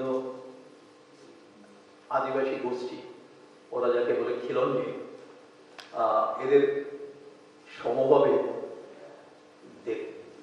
দেখেন এবং তাদের দিয়ে দেখেন, এরকম আর একজন নেই। আমি সবাইকে ধরে বলছি, অমলেন্দু গুহ অনেক রেখে রেখে লিখেছেন। আমি বুঝি তার তিনি যতই ভালো অসমীয়া জানুন না কেন, শেষ পর্যন্ত তো তারও আত্মপরিচয় তিনি বানান। ফলে প্ল্যান্টার রাষ্ট্র স্বরাজ বহু পঠিত বই আমি জানি, যারা ইতিমধ্যে পড়েছেন আমি তাদের অনুরোধ করবো আরেকবার পড়ে দেখুন, দেখবেন সেখানে একটা ভয় কাজ করছে। যে জায়গা থেকে উনি বেরোতে পারেন, অনেক সত্য কথা লিখতে পারেন। উদয়ন মিশ্র বিশাল ইন্টালেকচুয়াল বলে পরিচিত, ডিব্রুগড় বিশ্ববিদ্যালয়ের ইংরেজির অধ্যাপক, ইতিহাস নিয়ে লেখালেখি করেন। সেই উদয়ন মিশ্র একটা বই লিখেছেন, বইটার নাম হচ্ছে বার্ডেন অফ হিস্ট্রি। আমার অবাক লাগলো, উদয়ন মিশ্র বলছেন যে শ্রীহট্ট নাকি রেভিনিউ ডেফিসিট জেলা। আমরা চিরকাল সমস্ত মান্য লেখাপত্রে আমরা পড়ে এসেছি যে শ্রীহট্টকে 1874-এ যে অন্তর্ভুক্ত করা হয়েছে আসাম প্রপারের সঙ্গে, আসাম প্রপার মানে 5খানা জেলা, উজানে লক্ষ্মীমপুর আর শিবসাগর, আর একটু নেমে এসে দরং, আর সেন্ট্রাল আসাম যেটাকে বলা হয় সেখানে নওগাঁ এবং পাকুড়। এই তো 5টা জেলা ছিল যেটাকে আসাম প্রপার বলা হতো, যেটা মানে পুরোপুরি অসমীয়া অধ্যুষিত জেলা। তার সঙ্গে এমনিতেই যুক্ত হয়েছিল লুসাই পাহাড়, লিপির পাহাড়, উত্তর পূর্ব যেটা এখন ডিমা হাসাও, এই সমস্ত কিছু জুড়ে দেওয়া হয়েছে, দিয়ে আসাম তৈরি হয়েছিল 1874, তাই তো। তারপর আমরা জানি 1905-এ বড় বঙ্গভঙ্গটা ঘটল। 1874-এর বঙ্গভঙ্গ তো ঐতিহাসিকরা পাত্তাই দেননি। 1905-এরটা গুরুত্ব দিতে হলো, রবীন্দ্রনাথ নিজে নেমেছেন যেখানে, দিতেই হবে। তো এরপরে নানা কাটাছেড়া এখানে হয়েছে। গোয়ালপাড়া জেলা যদি একটা লক্ষ্য করেন, বাঙালি অধ্যুষিত জেলা। এবার তার প্রান্তিক পরিসরের কথাটি আমি কেন বলছি, যে তাকে কখনো জিজ্ঞেস করা হয়নি। গোয়ালপাড়াকে একবার রংপুরের সঙ্গে জুড়ে দেওয়া হলো, তারপর আবার রংপুর থেকে বের করে আনা হলো, এনে আসামে ঢোকানো হলো, পরবর্তীতে আবার তাকে ফিরিয়ে দেওয়া হলো, এবং শেষ অবধি যখন স্বাধীনতার সময় গোয়ালপাড়াকে আবার আসামে আনা হলো। তার অপরাধ হচ্ছে সে বাঙালি অধ্যুষিত জেলা। এবার উদয় মিশ্রের যে কথা আমি বলছিলাম এই জন্য, যে কি ধরনের এত বড় বড় মানুষরা কি ধরনের অপপ্রচার করছেন। এটা অক্সফোর্ডের বই, কোনো হেলাফেলা প্রকাশনা নয়, অক্সফোর্ডের বই। আমি যতগুলো বইপত্রের নাম বলছি সব বড় বড় প্রকাশনা, কোনোটা পেঙ্গুইন, কোনোটা অক্সফোর্ড, অধিকাংশগুলোই অক্সফোর্ড। তো সেখানে উদয় মিশ্র বলছেন যে না, শ্রীহট্ট তো আসলে ইয়ে ছিল, রেভিনিউ ডেফিসিট ছিল, যার জন্য বাংলা তোকে নিতে চায়। আচ্ছা ভাবুন দিকে, শ্রীহট্ট তো বাংলাতে সেই পুরোটাই, হ্যাঁ বাংলাতে নিতে চায়নি মোটেই নয়। তখন বেঙ্গল ডিভিশনটা এত বড় হয়ে গেছিল, উদয় মিশ্র নিজেই লিখেছেন, শব্দটা ব্যবহার করেছেন আনউইলি, মানে একটা ব্যাকআপ বা রকমের তার একটা আকার প্রকার হয়ে গেছিল। যে তখন তার ভাইসরয় এরা বুঝতে পারছিলেন যে এইভাবে মানে প্রশাসন চালানো যাবে। তো ফলে বাংলাতে একটু স্লিম করা প্রয়োজন, তাই জন্য কিছু জেলাকে ওখান থেকে বের করতে হবে। এটা ছিল বিষয়। এটা শ্রীহট্ট আলাদাভাবে রেভিনিউ ডেফিসিট, এটা এই কথাটা কোনো অর্থ হয় না, কারণ পুরোটাই তো বেঙ্গল ডিভিশন। রেভিনিউ হিসেবটা যেটা হবে তো বেঙ্গল ডিভিশন মিলে হবে। আমি ইতিহাসের লোক নই, আমি এগুলো মানে একদমই পড়তে হয় বলে পড়ি, মানে ইতিহাস চেতনা দরকার। ইতিহাস চেতনা কত হলো কেজ নিরস তথ্য নয়, ইতিহাস বোধ অন্য জিনিস। হিস্ট্রিওগ্রাফি যেটা আমরা পড়ি, এটা আসলে একটা ইতিহাস বোধ। তো সেই বোধ একজন হিস্টোরিয়ান না হলো, মানে প্রথাগত ইতিহাসবিদ না হলো, সেই ইতিহাস বোধটা থাকে। তো একদম এটাকে আরেকটু নামিয়ে বলতে পারি কমন সেন্স। কমন সেন্স থেকে এটা বোঝা যায় যে শ্রীহট্টর রেভিনিউ ডেফিসিট যে ব্যাপারটা সেটা যদি ধরা যায় যে বেঙ্গল প্রভিন্সের বা বেঙ্গল ডিভিশনের বিভিন্ন জেলা ছিল পূর্ব পশ্চিম মিলিয়ে, তো সেখানে হয়তো আপেক্ষিকভাবে শ্রীহট্টের রেভিনিউটা কম ছিল, রাজস্বটা কম ছিল, কিন্তু সেটা কারণ ছিল না যে বাংলা থেকে শ্রীহট্টকে সরিয়ে দেওয়া হবে। প্রশ্নটা বরাবরই উঠেছে এটাই যে শ্রীহট্ট আসামের সঙ্গে থাকবে কি থাকবে না। এটা আমি প্রথম কথা বলছি, সে তো পরে গণভোট হয়েছে, সেটাতে আমি পরে আসছি। কিন্তু শ্রীহট্ট এই নবগঠিত চিফ কমিশনার শাসিত আসামে তাকে দেওয়া হবে কি না সেটা কিন্তু এত সহজ হয়নি। কারণ প্রথম কিন্তু আসাম প্রদেশটা তৈরি করে ফেলা হয়েছে, ওই যে বললাম 5টা আসাম প্রপারের জেলা, বাকি পার্বত্য জেলাগুলো নিয়ে, পার্বত্য স্থানগুলো নিয়ে আসাম প্রপার তৈরি হয়ে গেছে। আসাম ছিল আসামের রাজস্ব ঘাটতি ছিল যে এত কম রাজস্ব দিয়ে এটা প্রশাসনিকভাবে এটাকে চালানো যাবে। তখন ইংরেজদের চোখ পড়লো যে তাহলে একটা কাজ করি, শ্রীহট্ট তো কাছেই আছে, ওটাকে ছেড়ে দিই। আর গোয়ালপাড়া তো ছাগলের তৃতীয় সন্তান, ওকে তো যখন খুশি এদিকে নেওয়া যায় ওদিকে নেওয়া যায়, তো গোয়ালপাড়াকে দিয়ে দেবো, ঠিক আছে। এবং ওইভাবে শ্রীহট্টকে জুড়ে দেওয়া হলো। কিন্তু শ্রীহট্টকে এই আসামের সঙ্গে জুড়ে দেওয়াটা শ্রীহট্টের মানুষ মোটেই পছন্দ করেনি। এ নিয়ে বিস্তর প্রতিবাদ হয়েছে, মানে সেই সময় যতটা প্রতিবাদ করা সম্ভব প্রতিবাদ হয়েছে, বিভিন্ন ধরনের রিপ্রেজেন্টেশন দেওয়া হয়েছে, এবং এটা হিন্দু মুসলমান দুই পক্ষ মিলে গেছে। তখন পর্যন্ত মানে শ্রীহট্ট রেফারেন্ডাম যেটা, সেটা অনেক পরে 47, সেটাকে মাথায় রাখতে আমরা কিন্তু ভুল করব। ওই সময় শ্রীহট্টের হিন্দু মুসলমান নির্বিশেষে তার যে এলিট বা মিডল ক্লাস যে ক্লাসটা, ওরা বারংবার ব্রিটিশ সরকারের কাছে বলেছে যে 6ই ফেব্রুয়ারিতে 1874-এ প্রথম ইয়েটা হয়, কি বলে, সরকার ঠিক করেন যে শ্রীহট্টকে জুড়ে দেওয়া হবে। তারপরে রিপ্রেজেন্টেশন গুলো আসে, এবং আসার পর যা হয় হয়তো সিদ্ধান্ত নিয়ে নিয়েছে। তবে সেখানেও ব্রিটিশ আধিকারিকদের মধ্যে কিন্তু মতদ্বৈধতা ছিল, সবাই যে একমতের ছিলেন তা নয়। কারণ বারংবার একটা কথা উঠে এসছে যে এই দুটোর ভাষা এবং সংস্কৃতি সম্পূর্ণ আলাদা। ফলে ওইভাবে এটা কিন্তু ব্রিটিশ অফিসাররাও বলেছেন, ব্রিটিশ সিভিল সার্ভেন্টরাও বলেছেন, তার তথ্য আছে। মানে সমস্ত ব্রিটিশ অফিসাররা যে একমত ছিলেন যে সিলেটকে এখানে জুড়ে দেওয়া হবে তা নয়। তো এরপরও রাজশক্তিকে সন্তুষ্ট করা যায়নি, রাজশক্তি বার্তা দেয়নি। 15ই সেপ্টেম্বর সম্ভবত শ্রীহট্ট এখানে চলে আসে। তো শ্রীহট্ট চলে আসাটা খুব স্বাভাবিকভাবেই আসামের যে বর্ণ হিন্দু অসমীয়া শ্রেণী ওরা ভালোভাবে নেয়নি, এবং এটা আমরা জানি। সুচরিতা নিজের লেখাতেও দেখিয়েছে, সেমিনারে তার একটা সেমিনার ম্যাগাজিনে জার্নালে একটা লেখা বেরিয়েছিল স্যারের বেশ আগে, গডস এন্ড অপরচুনিটি যে একটা প্রশ্নগুলো ছিল, অসাধারণ লেখা। তো ওখানে উনি স্পষ্টভাবে দেখিয়েছেন যে কিভাবে আসামের কংগ্রেস রাজনীতিবিদরা মোটেই চায়নি যে শ্রীহট্ট আসামের সঙ্গে আসে। ওরা চেয়েছিল যে গণভোটে, মানে পরবর্তী সময় তো গণভোটে তো পুরোই বিরোধিতা করেছে। আর ওই সময় 1874-এর সময়ও কিন্তু অসমীয়া যে রাজনৈতিক শক্তি যতটাই ছিল, খুব শক্তিশালী ছিল না, কিন্তু এরা বরাবর বিরোধিতা করে এসেছে যে শ্রীহট্টকে যাতে কোনো অবস্থায় আসামের সঙ্গে জুড়ে না দেওয়া হয়। যদিও এই আসামের জনসংখ্যা কিন্তু বেশি ছিল, 1874-এ 1,72,000 মতো ছিল জনসংখ্যা সিলেটে, আর আসামে ছিল প্রায় 2.5 লাখের মতো। তো অসমীয়ারা সংখ্যায় বেশি ছিল, কিন্তু তারপরেও তাদের আশঙ্কা ছিল যে তাদের ওই জাতি মাটি ভেটি আজকে যেটা বলা হয় সেটা তখনও বলা হয় যে এটা চলে যাবে। তো উদয় মিশ্র বলছেন যে এই পুরো ব্যাপারটা আসলে শ্রীহট্টকে নিয়ে, নাহলে অসমীয়া বাঙালি সম্পর্ক এরকম হতো না। এই কথাটাও সর্বৈব ভুল। সিওরটা একটা বড় কারণ আমি মেনে নিচ্ছি, কিন্তু আরো নানা, যেটাকে ইংরেজিতে বলা ফল্ট লাইন, নানা ফল্ট লাইন ছিল।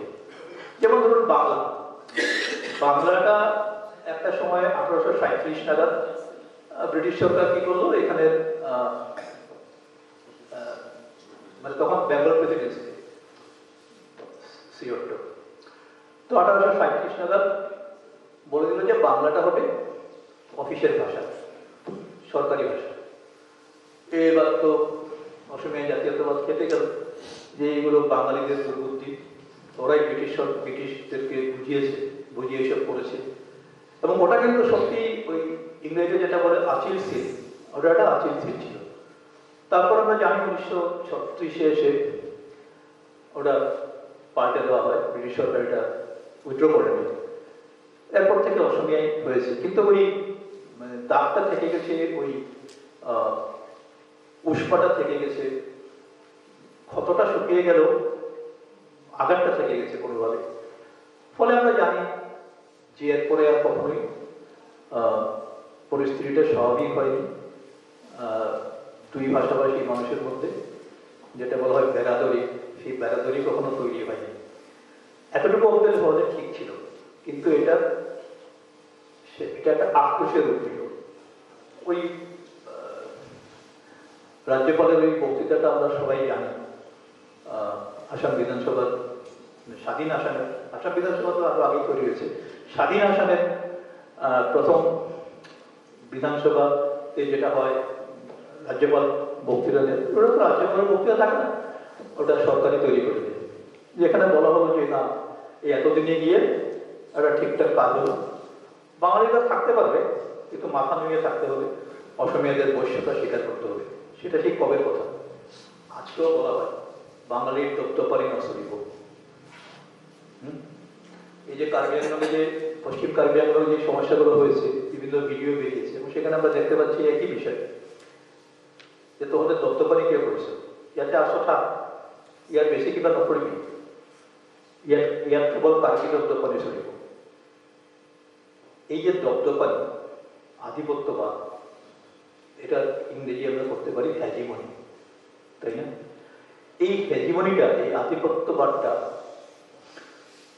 আসামে স্বাধীনতার পর থেকে, আগে ওরা তো সুবিধা করতে পারেনি, স্বাধীনতার পর থেকে এই আধিপত্যবাদটা চলছে। শ্রী চৌধুরী স্যার তার একটা লেখাতে ইতালির একটা উদাহরণ দিয়েছিলেন, অ্যান্টোনিও গ্রামসি। আমরা জানি হ্যাজিমনিটা গ্রামসির কনস্ট্রাক্ট, তো উনি একটা উদাহরণ দিয়েছিলেন যে গ্রামসি ওখানে লক্ষ্য করেছিলেন, ভদ্রলোক তো বেশি দিন বাঁচেননি, 46 বছরের জীবন, তার মধ্যে 11 বছর কারাগারেই ছিলেন। কারাগারে থেকে উনি তার প্রিজন নোটবুকস লিখেছিলেন, পৃষ্ঠা তাত্ত্বিক, এবং তার যাবতীয় থিওরাইজেশন, তাত্ত্বিকায়ন ওখানেই ছিল। এবং উনি লক্ষ্য করেছিলেন যে দক্ষিণ ইতালি কিভাবে নির্যাতিত হচ্ছে, শোষিত হচ্ছে, বঞ্চিত হচ্ছে উত্তর ইতালিরা। উত্তর ইতালি সমৃদ্ধ থেকে সমৃদ্ধতর হচ্ছে, দক্ষিণ ইতালি ইংরেজিতে যেটাকে বলে ইম্পভারিশমেন্ট, ধীরে ধীরে সে দরিদ্র হচ্ছে। এটা একটা নামও দিয়েছিলেন গ্রামসি, সেটা হচ্ছে সাদার্ন কোয়েশ্চেন। সাদার্ন কোয়েশ্চেন, ওটাতে অনুপ্রাণিত হয়ে একটা বই আমি খুবই বই আমি এডিট করতে হয়েছিল আমাকে, এসিটিএল পাবলিকেশন। আমি ওটার নাম দিয়েছিলাম, আমি মানে এডিটার ছিলাম, সাদার্ন রিভিউ। যেটা দেওয়া, উৎসটা দেওয়া সূর্য দিয়েছে, তিনি বলেছিলেন যে এই যে বরাক উপত্যকা প্রসঙ্গে অবশ্য বলেছিলেন, তার সমস্ত লেখালেখিকে মূলত বরাক উপত্যকাকে নিয়ে। সেখানে উনি বলেছিলেন যে এই যে হ্যাজিমনিক অর্ডার, এই হ্যাজিমনিক অর্ডারটা আসলে আমরা দেখতে পাই, এবং সেটা আজ থেকে নয়, সেই স্বাধীনতার সময় থেকে।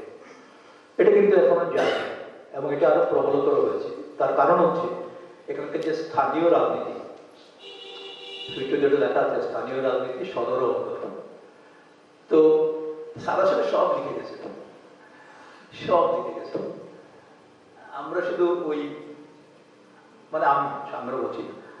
আমি শুধু ওটাকে কানেক্ট করার চেষ্টা করছি বিভিন্ন থিওরিটিক্যাল এক্সপোজিশনের সঙ্গে, বিভিন্ন গ্লোবাল এর সঙ্গে। আমার বোধহয় এবার থামা উচিত না? কটা বলছি? শর্টটা 1 ঘন্টা হয়ে গেছে না? আচ্ছা, সরি, শেষ করে দিচ্ছি। ধন্যবাদ। তো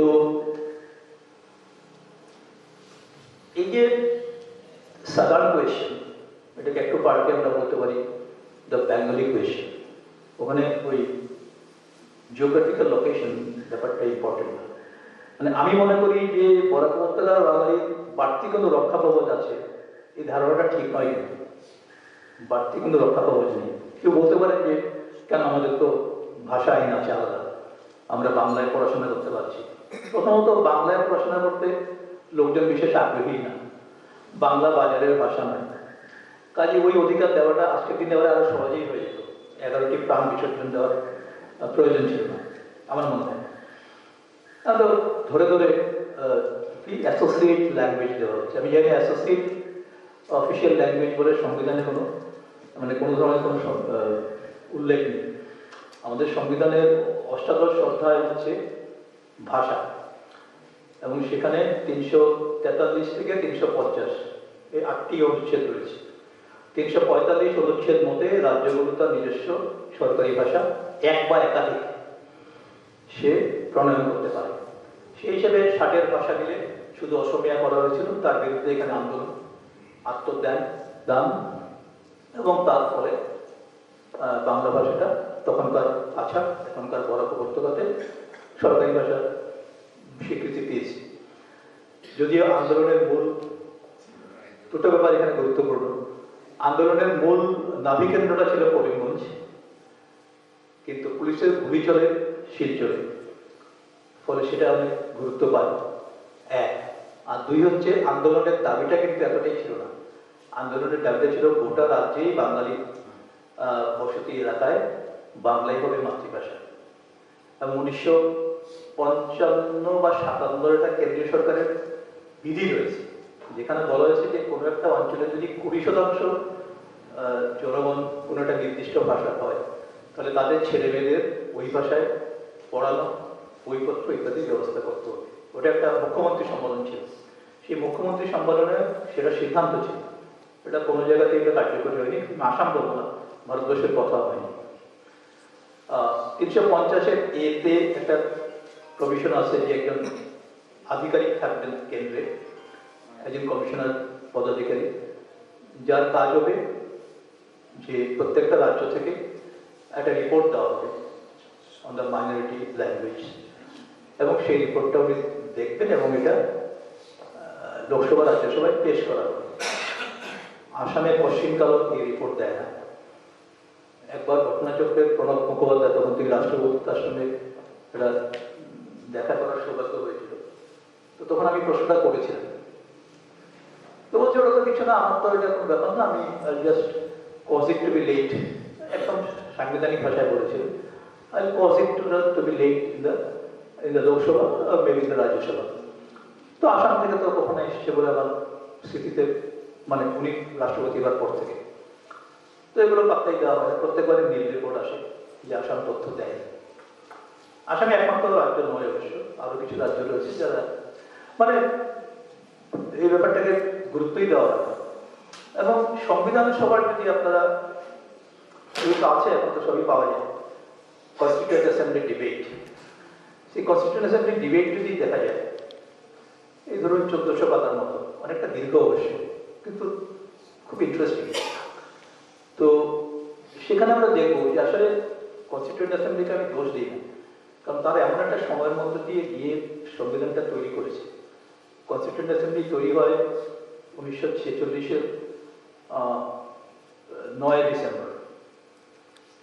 সুরিচৌধুরী স্যারের মতো বলছি, স্মৃতি থেকে বলছি, ভুলচুক হতে পারে, স্যারের ভুলচুক হতো না, আমি স্যারের বইপত্র এডিট করতে গিয়ে দেখেছি, তো আবার হতে পারে। 9 ডিসেম্বর 1946-এ। আর আমরা সবাই জানি যে 1949-এর 29 নভেম্বর সংবিধান গৃহীত হয়। তারপরে 1950-এর 26শে জানুয়ারি সেটা চালু হয়। তো এগুলো এগুলো তথ্য আমরা জানি। তো এই যে সময়সীমাটা প্রায় 3 বছর, এই 3 বছরের যে বিতর্ক যেগুলো সব নথিবদ্ধ রয়েছে এবং এগুলো ইন্টারনেটে পাওয়া যায়, মানে এটার জন্য দিল্লি যাওয়ার দরকার পড়ে না। সেখানে আমরা দেখেছি আর কি যে, কারণ এই সময়সীমার মধ্যে আপনি দেখুন এই ভারতীয় উপমহাদেশে কি ঘটছে 46শে ডিসেম্বর থেকে 49-এর হ্যাঁ ডিসেম্বরে, হ্যাঁ। তো এই সময়সীমার মধ্যে কি না ঘটেছে, দেশভাগ হয়েছে, বিশাল মাপের দাঙ্গা হয়েছে দুই পারে, লক্ষ লক্ষ মানুষ প্রব্রজিত হতে হয়েছে নিজের ভিটে মাটি ছেড়ে, পূর্ব এবং পশ্চিম দুই জায়গাতে। এর মধ্যে থেকে সংবিধান সভার 399 জন প্রাথমিকভাবে সদস্য ছিল, পাকিস্তান আলাদা হয়ে যাওয়ায় সেই সংখ্যাটা কমে গেল 254 বা কিছু। এই যে 254টা মানুষ এবং যে ড্রাফটিং কমিটি যারা সংবিধান লিখেছিলেন, তাদের যথেষ্ট পরিমাণ সংযমের পরিচয় দিতে হয়েছে। কারণ হিন্দুত্ববাদী চাপ সেই সংবিধান সভাতেও ছিল, সংস্কৃতকে মাতৃভাষা করার জোরালো দাবি উঠেছে, মাতৃভাষা সরকারি ভাষা। এই নানা রকম দক্ষিণ থেকে তামিলকে সরকারি ভাষা করার দাবি উঠেছিল। এই সমস্ত কিছুর মধ্যে গিয়ে শেষ অবধি যেটা হলো সেটা হচ্ছে এই যে ভাষার বিষয়টাকে একটু পিছনেই ঠেলে দেওয়া হলো, কারণ ধর্মটা তখন প্রবলতর হয়ে উঠেছে। ফলে ধর্মীয় সন্ত্রাস এবং কমিউনালিজম যাতে আর মারাত্মক না হয়, সংবিধানকে যাতে গ্রাস করতে না পারে, হিন্দু রাষ্ট্র যাতে না হয়, সেটা একটা বড়সড় চাপ ছিল সবার উপরে। ইন দ্য প্রসেস যেটা হয়েছে, ভাষার প্রশ্নটা প্রায় উপেক্ষিত থেকে গেছে। তো এটা অনেক সংবিধান বিশেষজ্ঞ, রাষ্ট্র রাজনীতি বিজ্ঞানের ভাষ্যকাররা এটা বলেছেন, দ্য কনস্টিটিউশন অ্যাগেনস্ট ইটসেলফ, মানে ভাষার প্রশ্ন, দ্য কনস্টিটিউশন অ্যাগেনস্ট ইটসেলফ। তো কররাষ্ট্রের একটা বই আছে, দারুণ বই, তো ওখানে ব্যাপারটা দীর্ঘমেয়াদী ভিত্তিতে, মানে দীর্ঘমেয়াদী ভিত্তিতে উনি ব্যাপারটা লক্ষ্য করেছেন এবং তারপর লিখেছেন, এগুলি কথা এসছে। ফলে ভাষাটা ভারতবর্ষে সাংবিধানিকভাবে আপনি যদি ওই অষ্টাদশ অধ্যায়টি পড়েন দেখবেন, একদিকে বলা হচ্ছে যে একজন অফিসার থাকবেন যিনি দেখবেন যে সবগুলো রাজ্যে সংখ্যালঘু ভাষাগুলো মর্যাদা পাচ্ছে কিনা। আবার সেই অধ্যায়ে বলা হচ্ছে যে হিন্দি, যা কিনা আমাদের সরকারি ভাষা, সেই হিন্দি ভাষার প্রচার ও প্রসারে সরকারকে সর্বতভাবে চেষ্টা করতে হবে এবং সেই প্রয়াসটা জারি রাখতে হবে। তো বুঝতেই পারছেন যে এটার মধ্যে একটা মানে দুটো মিলিয়ে একটা মারাত্মক রকমের হেতাভ্যাস ছিল এখানে, এবং এর পেছনে একটা কূটাভাসও ছিল, এটা অস্বীকার করা যায়। আজকে সময় নিয়ে আমি দীর্ঘ করছি না। তো শেষ কথাটা তাহলে কি দাঁড়ায়? শেষ কথা বলে কিছু থাকে না, আমরা জানি। তো সেটা হচ্ছে এই যে আমাদের প্রান্তিকায়িত পরিসর, এটা ইতিহাস আমাদের দিয়েছে, এবং এটা একদিনের নয়, দুদিনের নয়। এবং সেখানেও যে জিনিসটা কাজ করেছে, মানে আমাদের যে শত্রু, যে হরিণ নিজের মৃগনাভিতেই সে সবচেয়ে নিজেই তার বড় শত্রু। তো বাঙালির ক্ষেত্রেও কি হয়েছে, তার ভাষাটা তার বড় শত্রু হয়ে দাঁড়িয়েছে। যার জন্য এখন তো আর শুধু আসাম বললে হবে না, সারা দেশে বাঙালি নিগৃহীত হচ্ছে। বাঙালির আত্মপরিচয়টাকে আরোপিত করতে করতে এমন জায়গায় চলে গেছে যে বাংলায় যারা কথা বলে তারাই বাংলাদেশি, ওই জায়গায় চলে গেছে। আপনি দেখুন, বলে বলতে হচ্ছে আমি বাংলাদেশি নই, ওখান থেকে শুরু করতে হচ্ছে। এবং এটা যে শুধু সাধারণ কামাল কুমোর শ্রমিক শ্রেণীর লোকজন আক্রান্ত হচ্ছে তা নয় কিন্তু ত্রিপুরার সেই উপজাতি যুবকটি তার আত্মপরিচয়ের জন্য সে মারা গেছে, আমাদের সবারই এটা দুঃখ। সারা ভারতবর্ষের সমস্ত প্রচার মাধ্যম এটা নিয়ে কথা হচ্ছে, হওয়াই উচিত। কিন্তু এই যে বাঙালিরা গোটা দেশে, এমনকি দিল্লিতে চিত্তরঞ্জন কি বলে ওটাকে, চিত্তরঞ্জন পার্কের মতো প্রভাবশালী বাঙালিদের যেখানে বসবাস, সেখানে মাছের দোকান বন্ধ করার জন্য হুমকি এসছে, আপনারা হয়তো জানেন বা দেখেছেন। তো যে বাঙালিরা তো মাছ খায়, তো এই যে আরোপিত যে আইডেন্টিটি, যে আত্মপরিচিতি, এটা থেকে বেরোনো কিভাবে? আজকে আমার কথাই বলুন, আমি তো বললাম যে আমার নানা রকমের আইডেন্টিটি হতে পারে, এবং আমি ব্যক্তিগতভাবে বলছি যে আমি হিন্দুত্বটাকে কোনোভাবেই আমার প্রাথমিক আইডেন্টিটি আমি মনে করি না, কোনোভাবেই না। আমি বাঙালি ভাবি, কারণ আমি জানি বাঙালি যে হবে সে আন্তর্জাতিক হবে। বাঙালি জাতীয়তাবাদ বলে কিছু হয় না আসলে, আমার মনে হয় বাঙালি জাতীয়তাবাদের কোনো থিওরিটিক্যাল কনস্ট্রাক্ট আমরা দেখিনি কখনো। কারণ বাঙালির জাতীয়তাবাদী হওয়ার দরকার নেই। জাতীয়তাবাদ একটা সংকীর্ণ ধারণা, it's a very narrow idea, narrow concept. বাঙালির সংকীর্ণতা কখনোই ভালোবাসে। সে ভিয়েতনামের দুঃখে কাঁদে, রাস্তায় মিছিল বের করে, এড়িয়ে ব্যঙ্গ করা হয় যে তোমার নিজের কত সমস্যা, তোমার পাশে দেখতে পাচ্ছ হিন্দুদের মেরে দিচ্ছে, তুমি এখানে ভিয়েতনাম করছো। এখন বলা হচ্ছে তুমি গাঁজার জন্য কাঁদছো। বাঙালি বরাবরই তাই করছে। আজকের দিনে রবীন্দ্রনাথ থাকলে বিপদ হতো। তো যাই হোক, এখন এটার সলিউশন কি? একটা সলিউশন হতে পারত, সেটা হচ্ছে যদি আমাদের একটা জোরদার সিভিল সোসাইটি থাকতো, কিন্তু সেটা আমাদের নেই। সিভিল সোসাইটি অনেক পুরনো ধারণা, সেই অ্যারিস্টটলের সময় থেকে শুরু হয়ে এখন অব্দি আছে। নানা রকম একটা থিওরাইজেশন আসে, আমি এগুলোতে যাচ্ছি না, সময় আর নেই।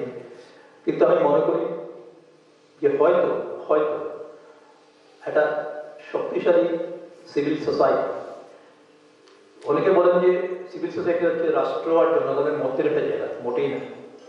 আরে রাষ্ট্র আর জনগণের মধ্যে যদি সিভিল সোসাইটি হয়, তাহলে সিভিল সোসাইটির সদস্য কারা? জনগণকে না নিয়ে নাকি? তা নয়। আসলে সিভিল সোসাইটি এবং রাষ্ট্র দুটো প্রতিস্পর্ধী প্রতিষ্ঠান, ইনস্টিটিউশন। রাষ্ট্র যখন তার নিজের কাজে ব্যর্থ হয়, তার নিজের দায়িত্ব পালন করতে পারে না, তখন সিভিল সোসাইটির দায়িত্ব যে রাষ্ট্রকে ঠিকঠাক পথে আনে। লক তো বলেছেন প্রয়োজনে বিদ্রোহ ঘোষণা করা, সোশ্যাল কন্ট্রাক্ট থিওরিতে। রুশো বলেছেন যে যে কন্ট্রাক্ট হয়েছে, যে চুক্তি হয়েছে, সেটা রিনিউ হতে পারে। এখন আপনারা বলবেন যে হ্যাঁ, রিনিউ তো হয়, 5 বছর পর পর তো আমাদের নির্বাচন হয়, সেটা তো এক ধরনের কন্ট্রাক্ট রিনিউয়াল। কিন্তু কন্ট্রাক্ট রিনিউয়াল নয়। রাজা আসেন, রাজা যান, দিন বদলায় না, দিন দিন দিন খারাপ হয়। আছে দিন, ওটা হচ্ছে ইলিউশন অফ ডেস্টিনি। ধন্যবাদ আপনাদের, অনেক দীর্ঘ সময় কথা বললাম।